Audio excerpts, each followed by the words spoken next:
Hello there and welcome back to another Afterimage video. In this one, let's look at my first clear of Valo the first night.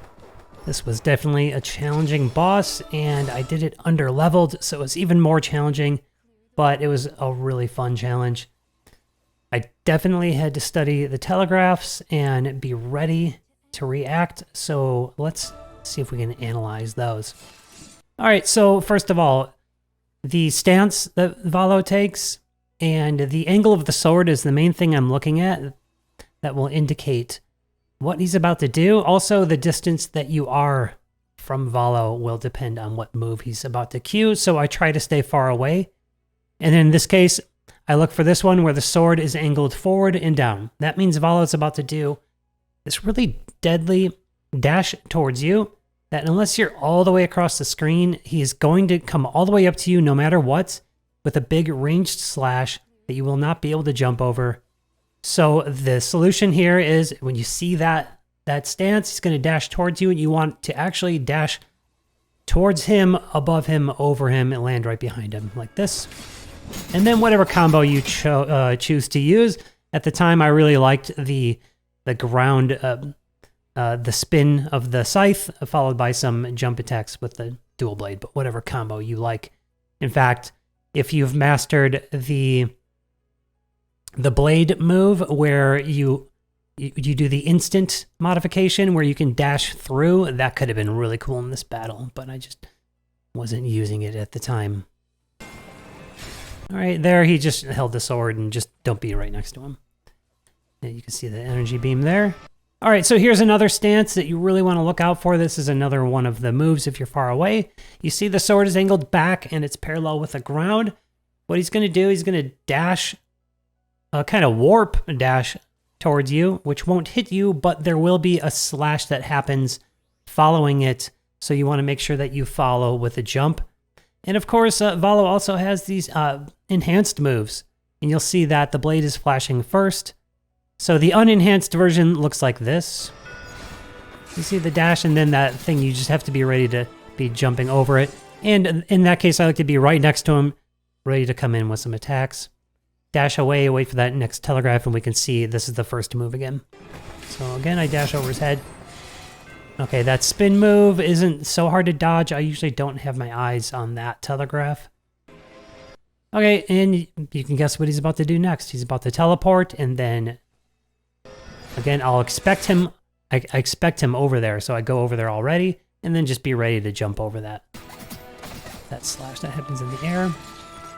There's that spin again, and then there it is again. You see the angle towards, and this is originally was the hardest move to respond to, and now I hope for it because I know all I have to do is jump, dash over his head, land like that, and get a ton of damage in afterward. Of course, if you don't come in underleveled like me, you'll be chewing away at his HP so much faster.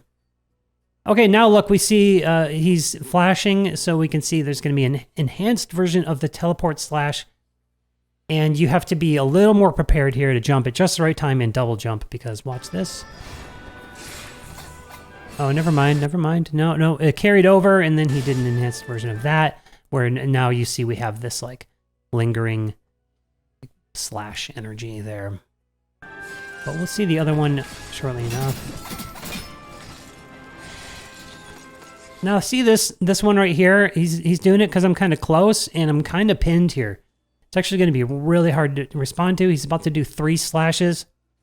And the third one, he will change direction, as you'll see here. So I dodge those, I try to get around him, and he changed direction anyway on a big range slash. There, of course, we know how to respond to that. He's flashing now, and now you see there's 3 slashes that happen, and I was ready. I wasn't always ready for that one. And then he'll do that too if you're kind of close. And it's nice, you can actually dash under him when he does that jump attack. There it is again. But I like to just kind of get out of the way. So I'm always trying to just get some quick hits in, and then, okay, when you see this, get behind him. That's the only safe, and that's a great chance to heal too. I always save my heals for that move.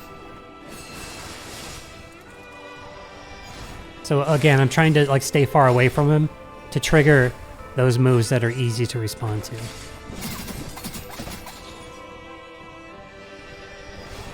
And, yeah.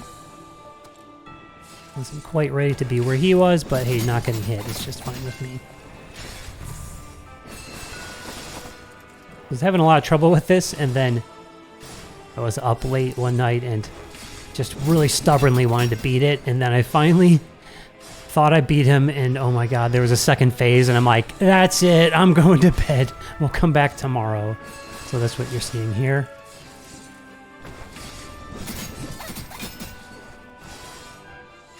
Yeah, and as long as you're far enough away from that, but oof, yeah, couldn't really respond to that in time. That's what you get for being too close for too long, you know? Just get away best you can. Ooh, that was an enhanced one. He had more slashes there, and of course that last one's gonna linger. As soon as you see it, get behind him. It's the only spot that you can stand again. And there, perfect. I was able to... He often does that if you're close, and then just patiently wait to dash under the third one.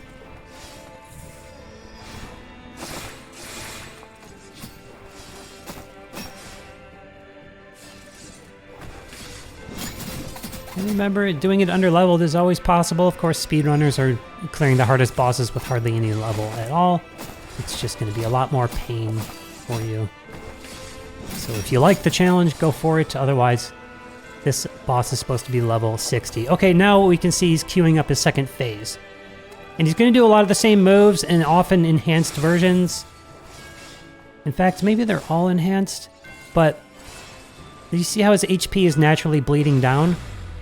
Just dodge him, because whatever damage I'm doing, you see I'm only hitting 9s and 7s, and it's really not speeding up the damage. So this is just like patiently dodging. Of course, they're all going to be tougher because they're all the enhanced versions.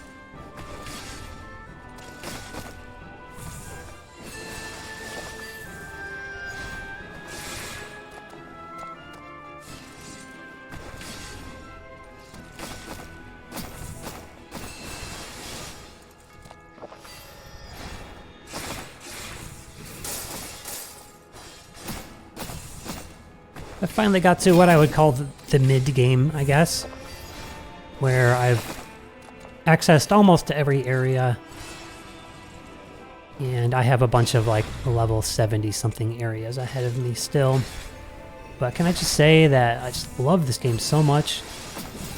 I'm enjoying it just as much, maybe if not more than a Hollow Knight even, to which it kind of owes everything.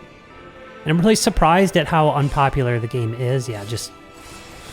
Yep, get behind him there, because look, that would have killed me, and that was the win. I'm really surprised how unpopular the game is and how little content there is out there. That's why I wanted to provide some commentary, just even if they are just my first clears. So in any case, I really appreciate you watching, and let me know if you like what you see. Thanks so much for watching, and I'll see you in the next one.